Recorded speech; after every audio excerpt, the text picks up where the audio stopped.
Hey, what's up, y'all? Welcome back. I am Van. We are all the LFR family. We were just now watching the conversation between Jordan Peterson and Kathy Newman. The back and forth they were having was absolutely phenomenal, and they were discussing gender equality and the pay gap around the world, not only in America, but she's in the UK when she's interviewing him, so they're talking about around the world, and it was extremely interesting.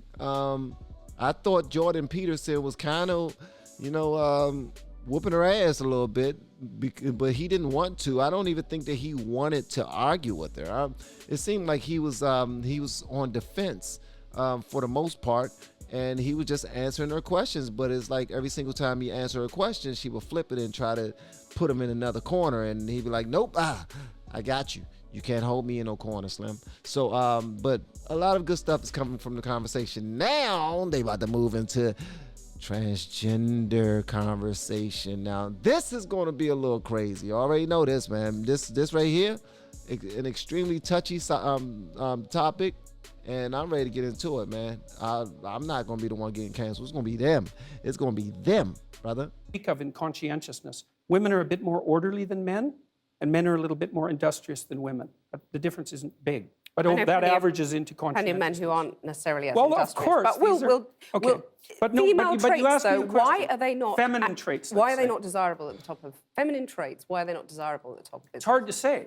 I'm just laying out the empirical evidence. Like, we know the traits that predict success. But we also know, because companies by and large have not been dominated by women over the centuries, we have nothing to compare it to. It's an experiment. True, and it could be the case that if companies modified their behavior and became more feminine, that they would be successful. But there's no evidence for it. I'm neither doubtful nor non-doubtful. There's no evidence for it. So why not give it a go, as the radical feminists would say? Because the evidence suggests, well, it's fine. If someone wants to start a company and make it more feminine and compassionate, let's say, and caring in its overall orientation towards its workers and towards the marketplace, then that's a perfectly reasonable experiment to run. My point is that there is no evidence that those traits predict success in the workplace. And there's because this it's never evidence been tried. Well, that's not really the case. Women have been in the workplace for, at least ever since I've been around, the representation of women in the workplace has been about 50%. So we've run the experiment for a fairly reasonable period of time, but not, certainly not for centuries. Let me move on to another debate that's been very controversial for you. Now, progression is happening. It's definitely happening. People have to fight for progression. A lot of people don't like the progression that's happening, but it's happening. Trust me, it's happening on that one. But people are showing a lot more love for their sisters, for their mothers, for their aunts, for women in their lives who made an impact, be it teachers or anyone that made an impact in their life, and they are trying to make sure that they look out for women in the future. And daughters have played a big part, because sometimes men don't have another man to pass their legacy on to. So when they have a daughter and they're in a position of power, they definitely try to create a lane for their daughter and other daughters after them to have proper standing in a male-dominated workforce. I know I'll do that for my daggone daughters if I ever get type of success that I'm aiming for. For centuries. Let me move on to another debate that's been very controversial for you. And this is, you got in trouble for refusing to call trans men and women by their preferred personal pronouns. No, that's not actually true. I got in trouble because I said I would not follow the compelled speech dictates of the federal and provincial government. I actually never got in trouble for not calling anyone anything. Right. That didn't happen. You wouldn't follow the change of law, which was designed not to once it was outlaw law. discrimination. No. Well, that's what they said it was designed to do. Okay, you cited freedom of speech in that. Why should your right to freedom of speech trump a trans person's right not to be offended? Because in order to be able to think, you have to risk being offensive. I mean, look at the conversation we're having right now. Ooh. Sheesh. If you and I are going to sit across from a table and have an intelligent conversation, and we're both going to speak freely, but we're going to guard our words to make sure that we don't say anything that ruins us, first and foremost.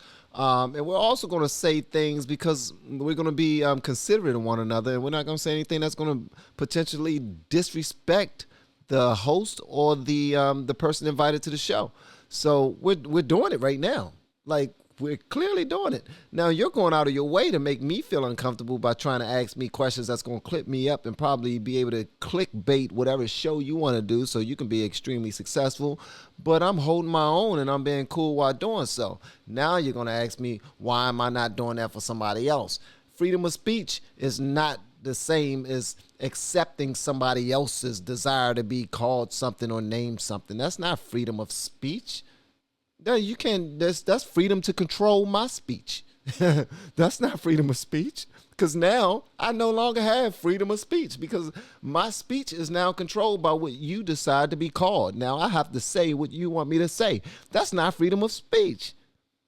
Damn, I can't say that twice, so I got to go back and listen to that. To think you have to risk being offensive. I mean, look at the conversation we're having right now. You know, like, you're certainly willing to risk offending me in the pursuit of truth.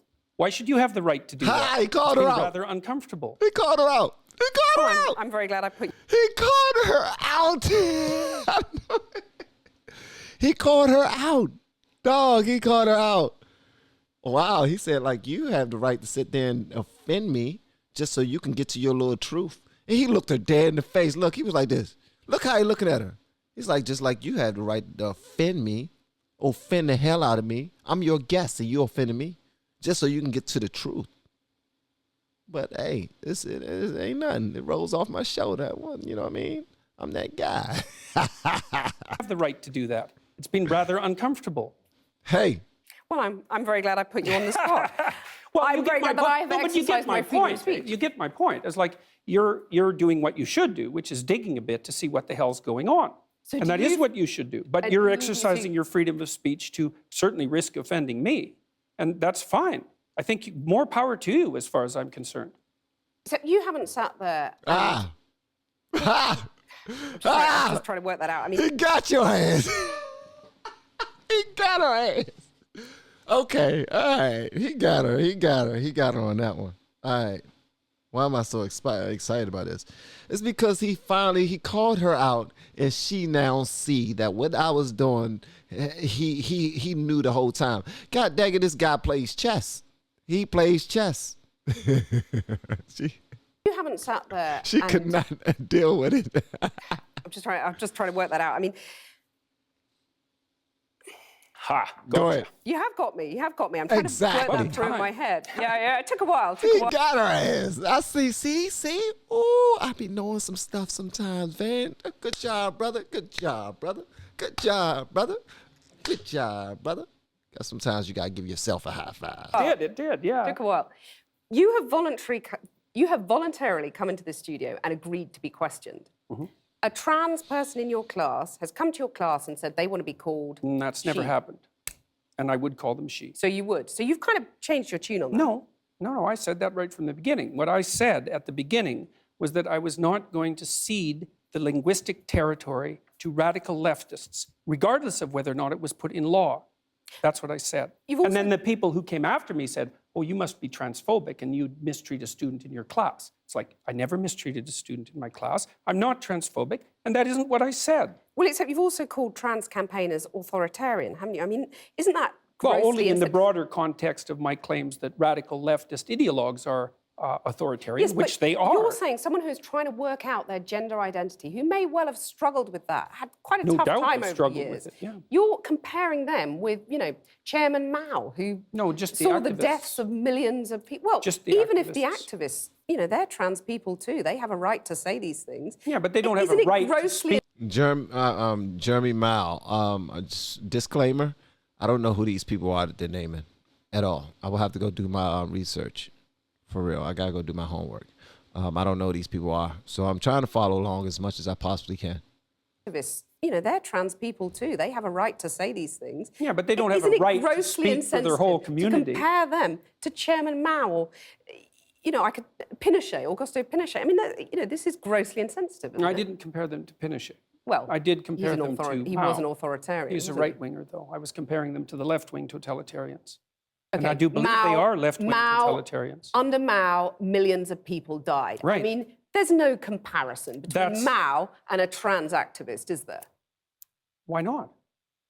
Because trans activists aren't killing millions of people?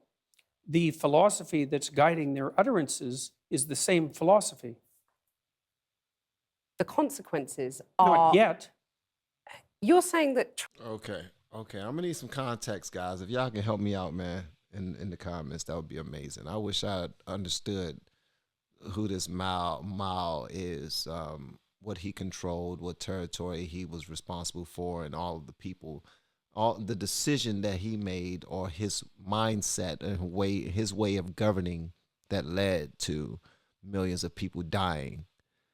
Because I need to see how that runs parallel with the way the people who represent the transgender community on the level that they're speaking on, how they relate. I have to see that. Trans activists No. could lead to the deaths of millions of people. No, I'm saying that the philosophy that drives their utterances is the same philosophy that already has driven us to the deaths of millions of people. Okay, tell us how Wow. that philosophy Okay, please. is I'm in listening. any way comparable. Sure, that's no problem. The first thing is that the philosophy presumes that group identity is paramount. That's the fundamental philosophy that drove the Soviet Union and Maoist China. And it's the fundamental philosophy of the left-wing activists. It's identity politics. It doesn't matter who you are as an individual. It matters who you are in terms of your group identity. You just said... I wish I could do that, man. He just speaks so direct and straight to your daggone like heart, so that you understand, not to your mind, so that you completely understand exactly what he's saying. He don't go around the bush or nothing like that. He just, I would love to answer that, because, and she caught it. She's like, dang, this brother is good. Why didn't y'all tell me? I bet she probably fired her producer for not preparing her for this right here. It doesn't matter who you are as an individual. It matters who you are in terms of your group identity. You're just That's saying these murderous. things, though, to provoke, aren't you? I mean, Not you a are a bit. provocateur. I never say You're like anything. the alt-right that you hate to be compared to.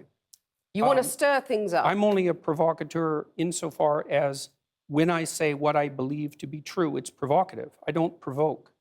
Maybe for humor. Don't set out now and then. Wow. I'm only a provocateur, and when I say what I believe to be true, it's provocative.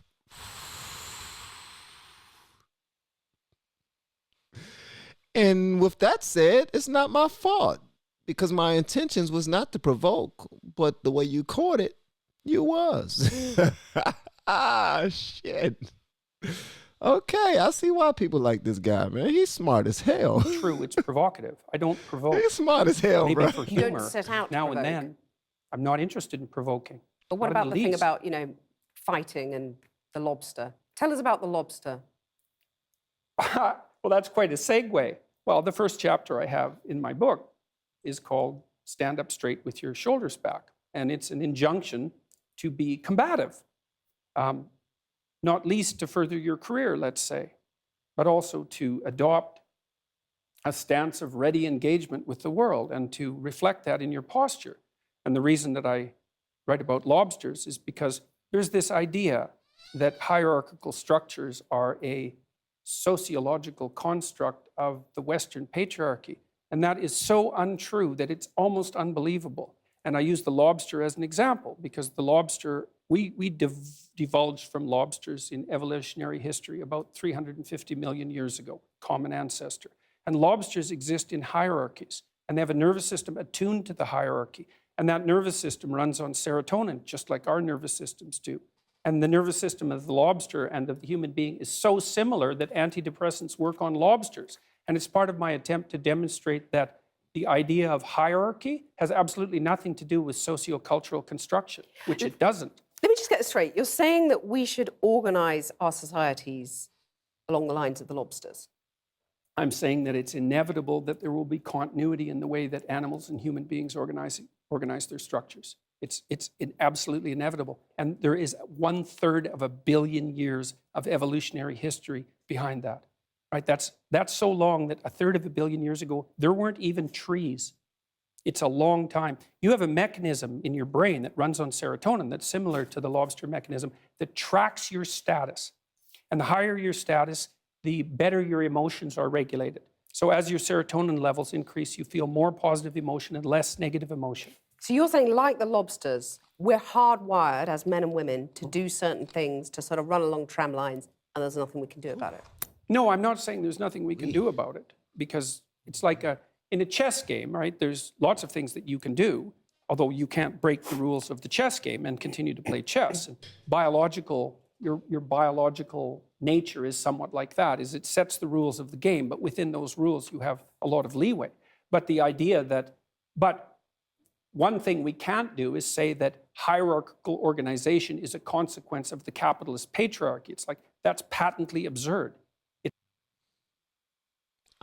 I'm going to keep it a buck with y'all. Last 3 minutes of this, I will have to listen to again so that I can have full understanding and comprehension of exactly what he's saying. As a matter of fact, I will have to listen to it probably 3 times while I'm doing research.